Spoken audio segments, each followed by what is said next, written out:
tardes, mis queridos estudiantes. Les doy la cordial bienvenida a este nuestro segundo encuentro de la materia de Derecho Civil 4, Contratos y Garantías, como parte del pensum de la Universidad de Falcón, en convenio con el Instituto de Estudios Superiores, Investigación y Posgrado.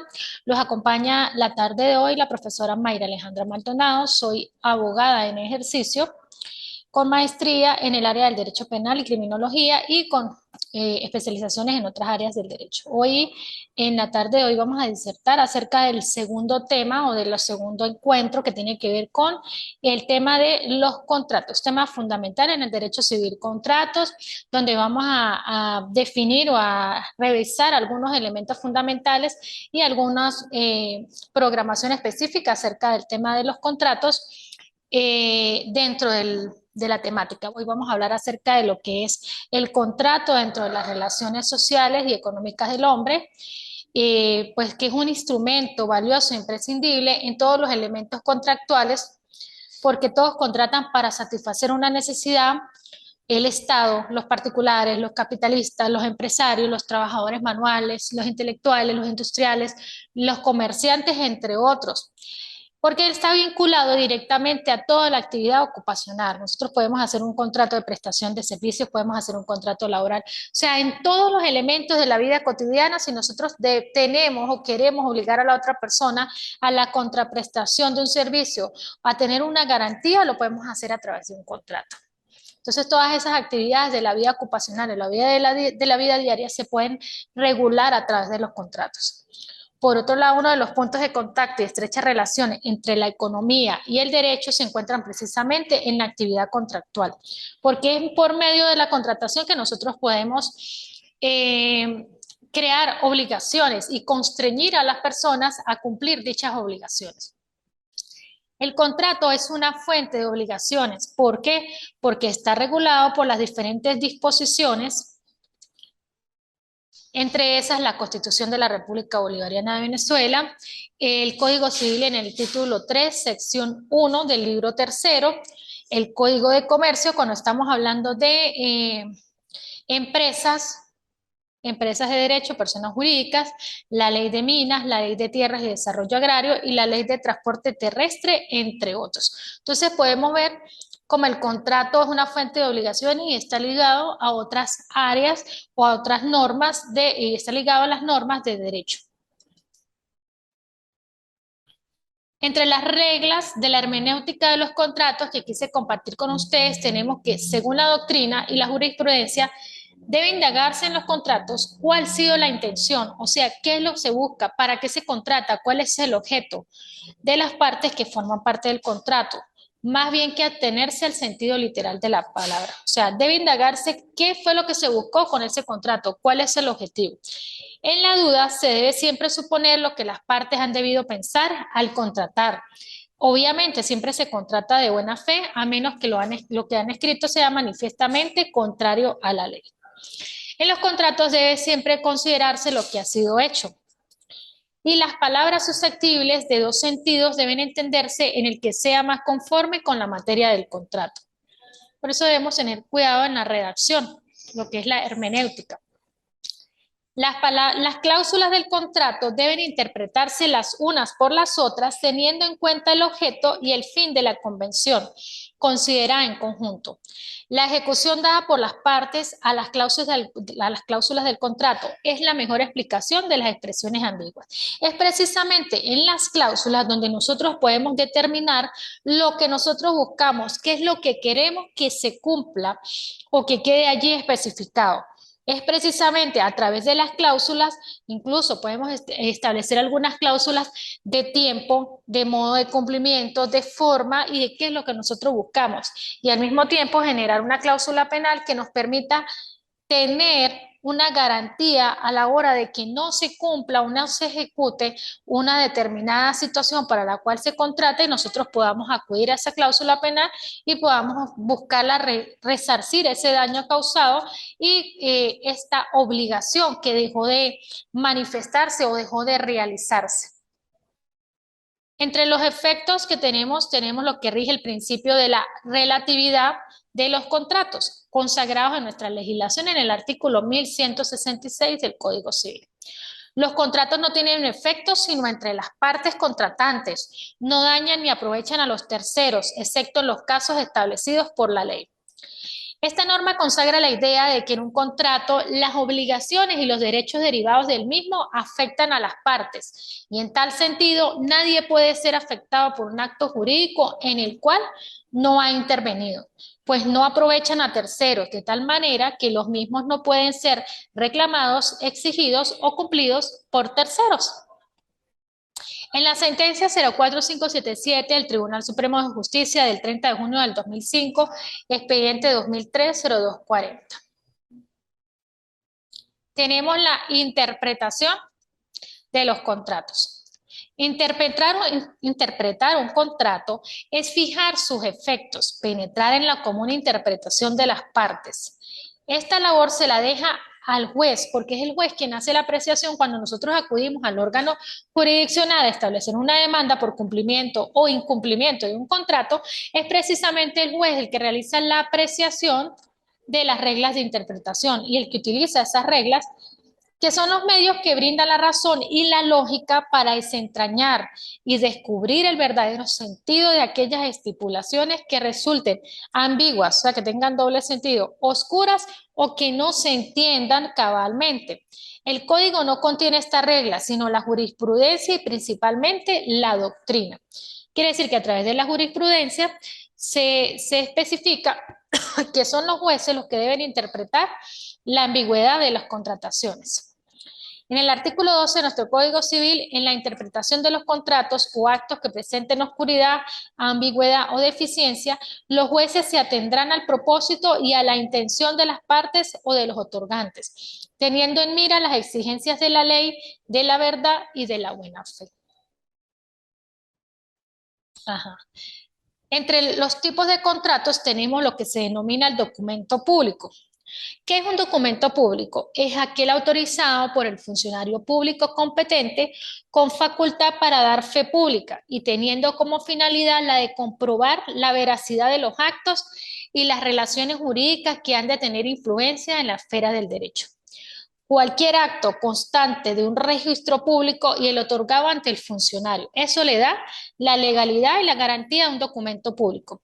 Los documentos registrales y los documentos judiciales también son documentos públicos. En cuanto a la fuerza probatoria, hace plena fe entre las partes y con relación a los terceros del contenido en todo lo que se refiere a las afirmaciones hechas por el funcionario en su carácter legal, dejando constancia de todo. Bueno, y vemos cómo está especificado lo que es el documento público. A veces suelen decir las personas, yo voy a pedir, por decir algo, aquí tengo, por decir algo, el original, o tengo una copia certificada. Precisamente esa legalidad del documento público lo da aquí el registro público, es que sea otorgado por un funcionario. Los documentos reconocidos o autenticados. Cuando el reconocimiento comprende el contenido y la firma, estaremos ante un documento auténtico o público. Vamos a hacer el reconocimiento de contenido y firma. Entonces, esto lo convierte en un documento auténtico o un documento público. La autenticación es el reconocimiento previo que consiste en la intervención del funcionario público que da fe de la veracidad y la legalidad de un acto o un documento jurídico. Esto lo hacen los notarios y está establecido en el artículo 75 de la Ley de Registro Público y del Notariado. El instrumento privado, ahora vamos a hablar de los documentos privados. Reconocido o tenido legalmente por reconocido tiene entre las partes y respecto de terceros la misma fuerza probatoria que el instrumento público. En lo que se refiere al hecho material de las declaraciones, hasta fe o hasta la prueba en contrario de la verdad de esas declaraciones. Estos documentos privados a veces se puede solicitar el reconocimiento, es necesario el reconocimiento de contenido y firma del documento, se puede hacer una solicitud ante el tribunal si es necesario. Pero pues tienen fuerza probatoria entre las partes. Igualmente se tienen por reconocidos los instrumentos auténticos ante un juez con las formalidades establecidas. ¿Cuándo hacemos documentos privados? Cuando por lo menos generalmente se hacen cuando son ventas de terrenos que no son propios, de terrenos eh, que no pueden ser notariados, por lo menos ocurre con los ejidos o con los terrenos que son del INTU, que no pueden ser, que no, las ventas no se pueden hacer de esta forma, pues se hacen documentos privados. Y que en este caso tienen fuerza probatoria entre las partes.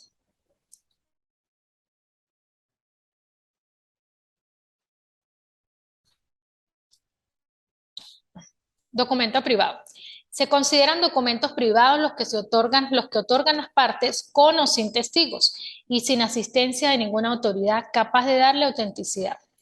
Todo acto o escrito que emana de las partes sin intervención del registrador, el juez o de otro funcionario competente y que se refiere a hechos jurídicos a los cuales pueden servir de prueba.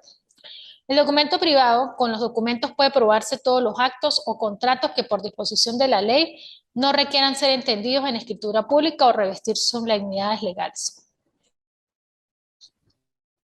Entre los contratos de compra-venta, vamos a hablar ahora de los tipos de contratos que podemos encontrar. Si nos vamos a lo que es el contrato de compra-venta, podemos distinguir que hay muchos contratos de compra-venta, de acuerdo a la naturaleza de lo que vamos a realizar.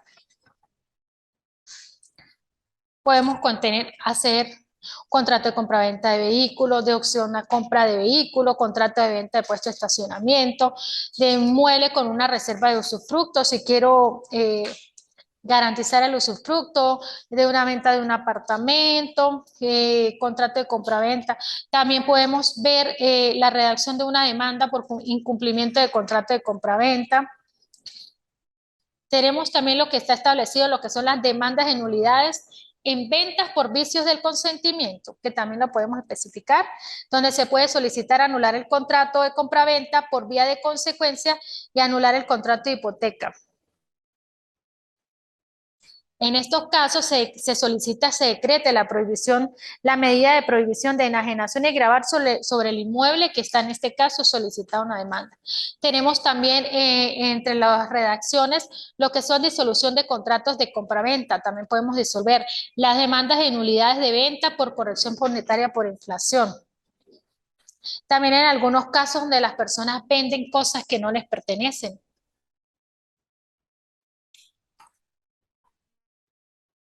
¿Qué hace? ¿Qué sucede con esto? Hace que dicho contrato sea ilícito. Según Maduro Luyando, los contratos que tienen causa ilícita siempre están afectados de nulidad absoluta. Usted no puede vender algo lo cual no le pertenece. Tenemos también las medidas preventivas que se decretan en estos casos. Se solicitan las medidas preventivas o las prohibiciones de enajenar y gravar, y se ordena que se solicita al juzgado, al tribunal, para que ordene la prohibición. La venta la vamos a encontrar en el artículo 1474. Dice que la venta es un contrato por el cual el vendedor se obliga a transferir la propiedad de una cosa y el comprador a pagar el precio. Tenemos desde el 1474 hasta el 1479 de las personas que no pueden comprar y vender. Entre el marido y la mujer no puede haber venta de bienes, lo tenemos en el 1482. El padre y la madre a los bienes de sus hijos sometidos a su patria potestad. Los tutores, protutores y cobradores los bienes de las personas sometidas a su tutela. Los empleados públicos no pueden comprar o vender los bienes de la nación. Los magistrados, jueces, fiscales, secretarios de tribunales y juzgados oficiales, los derechos o acciones sobre los litigios en los que tengan competencia. De las cosas que no pueden ser vendidas. No se puede vender lo que es ajeno, o sea, lo que no es mío. Los derechos sucesorios. La venta inexistente, o sea, que usted venda algo que en momento perecido, que no exista. Entre las obligaciones del vendedor tenemos la tradición y el saneamiento. En el artículo 1486 del Código Civil nos habla de la tradición, poniendo la cosa vendida en posesión del comprador. Tenemos la tradición en el 1488, en el 1489. La entrega de la cosa es otra de las obligaciones. La cosa debe entregarse en el estado en el que se halla en el momento de la venta.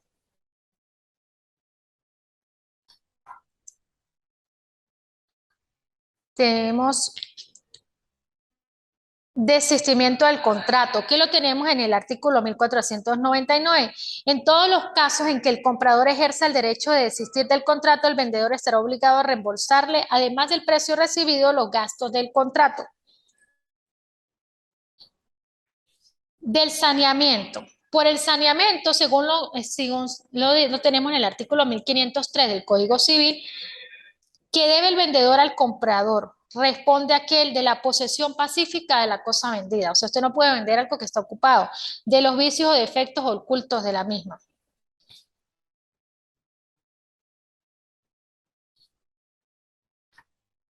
Tenemos por aquí las ventas con plazos. Tiene algunos elementos como el dolo. Las condiciones requeridas para la existencia del contrato son el consentimiento, el objeto y la causa, que se lo digo. Entre los contratos de compra-venta tenemos en el artículo 1474 del Código Civil el contrato bilateral, que es un contrato bilateral, es oneroso, es consensual, puede ser de ejecución instantánea o de tracto sucesivo, es un contrato traslativo de la propiedad u otro derecho vendido. En la promesa bilateral de compra-venta, es un contrato sui generis mediante el cual dos o más personas naturales o jurídicas constituyen obligaciones recíprocas o a través de los cuales se obligan unos a vender y otros a comprar un determinado bien. Si son contratos preparatorios o preliminares, no constituyen una venta. O sea, la promesa bilateral de compra-venta no se constituye en una venta hasta que no se consolide. Son contratos preparatorios, pero como tal no transfieren la propiedad del bien. También tenemos las ventas con pacto de retracto. Algo que les iba a comentar en el tema de las ventas. Hoy en día, bueno, estamos autorizados, incluso los tribunales de protección ya se pueden fijar los regímenes de manutención. Bueno, lo digo aquí, no estamos en familia, pero se pueden fijar los regímenes de manutención en dólares y en bolívares, en pesos no. Pero también ya hay una sentencia del Tribunal Supremo de Justicia que ya nos permite fijar en los contratos los montos en dólares. Recuerden que generalmente, ¿qué hacíamos? Se fija en dólares y se fija lo que es a la conversión en bolívares según la tasa del Banco Central de Venezuela para el momento. Esto se hace por lo menos cuando hacemos contrataciones, cuando hacemos por decir algo, arrendamiento de un bien inmueble donde necesitamos que no se deprecie el dinero por el medio del cual, con la contratación que estamos haciendo. Entonces se puede fijar el precio en dólares y ¿qué? Se puede hacer, por aquí la tengo, la sentencia, dice,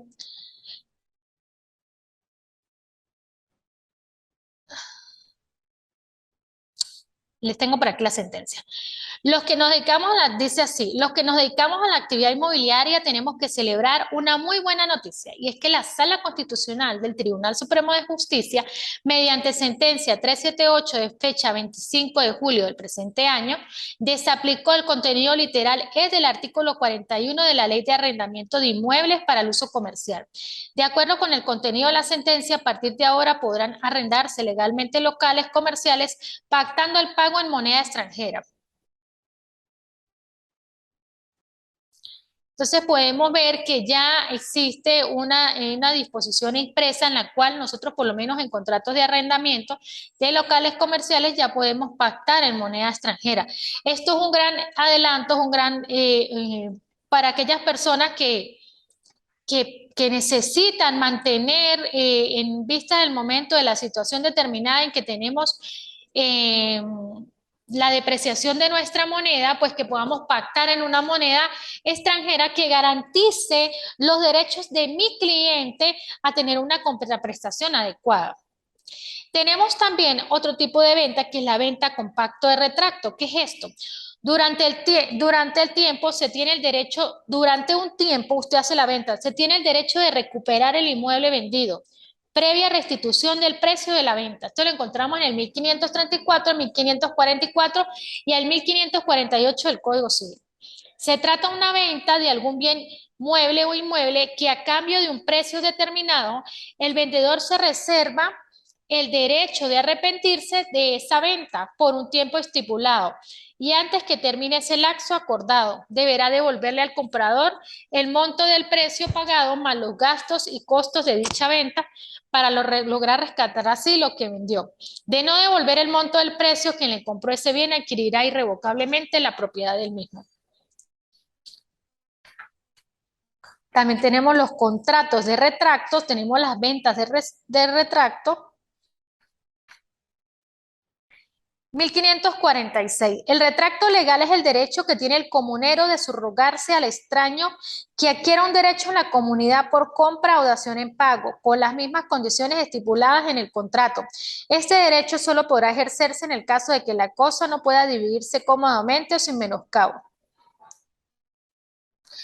El término para el retracto, dice en el 1547, no puede usarse del derecho de retracto sino dentro de 9 días contados desde el aviso que debe dar el vendedor o el comprador al que tiene este derecho o a quien lo represente. Allí vemos también, dice, en el 1523 del Código Civil, independientemente de las causas de nulidades y de resolución ya explicadas o que ya se han visto en la parte de las ventas, todas las convenciones, el contrato de venta puede resolverse por el ejercicio del derecho al retracto. No debe confundirse la acción de nulidad de la venta con la acción de resolución. La venta es anulable cuando lleva desde el principio un vicio que la hace imperfecta, como cuando es celebrada por un incapaz, o bajo el impulso de la violencia o por consecuencias del dolo del error, y es resoluble cuando la irregularmente formada puede deshacerse o por convenio de las partes o por ciertas circunstancias establecidas por la ley. Ahora, la venta con pacto de retracto es un pacto particular por el cual el vendedor se reserva el derecho de deshacer la venta y de las circunstancias en que la ley permite a un tercero subrogarse en lugar del comprador. Entonces, ese derecho a resolver el contrato de compra-venta de que nos habla el artículo que acabamos de revisar se llama convencional o legal, según tenga su fuente en el contrato directo o en la ley.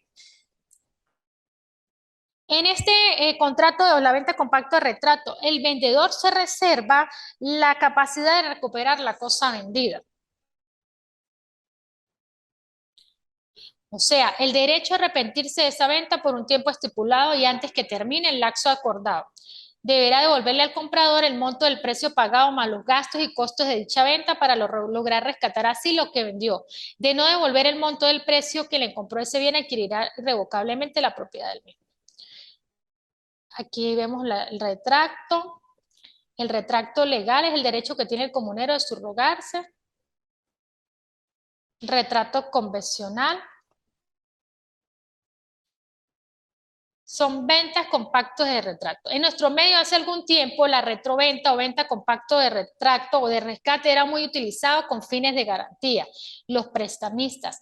Así era frecuente que el prestatario, en vez de constituir una hipoteca, vendiera al prestamista un inmueble por la suma requerida, a veces por una suma mayor para comprender así los intereses, reservándose el derecho de recuperar el inmueble mediante el reembolso de su precio y de los gastos señalados por la ley.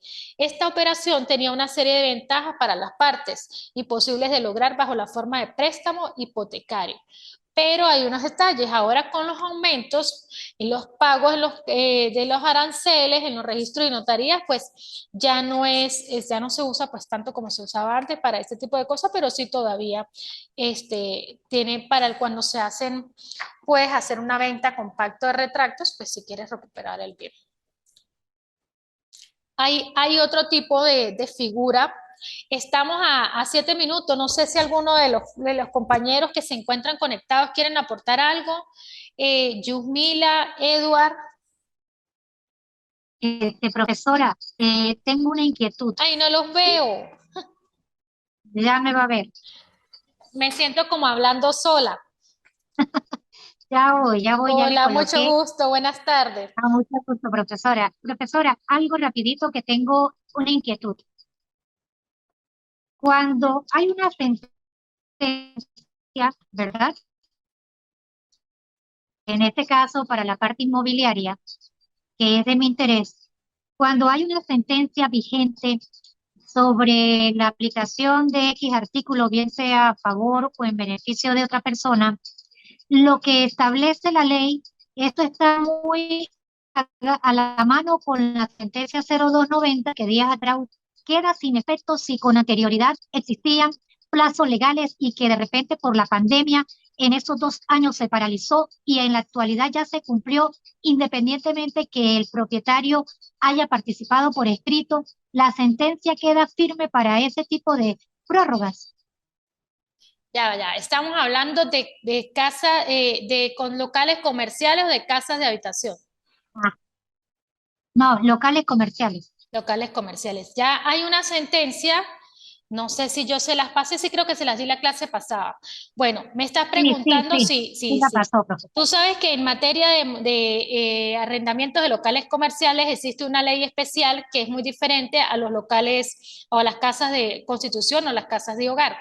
Precisamente la nueva sentencia que es Ujú. vigente, es muy vigente de este año, nos dice que después de que el plazo que tú obviamente que le das, la prórroga, es de acuerdo al tiempo que la persona tiene en el local comercial.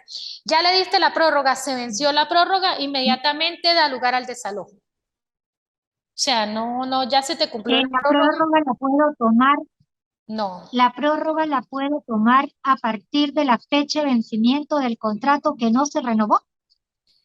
Sí, claro, porque el problema es que si usted le sigue, por decir algo, si el contrato se vence en enero y yo en febrero, porque me pasó hace poco, una clienta, el contrato se venció en enero y ella en febrero fue y le subió el canon de arrendamiento.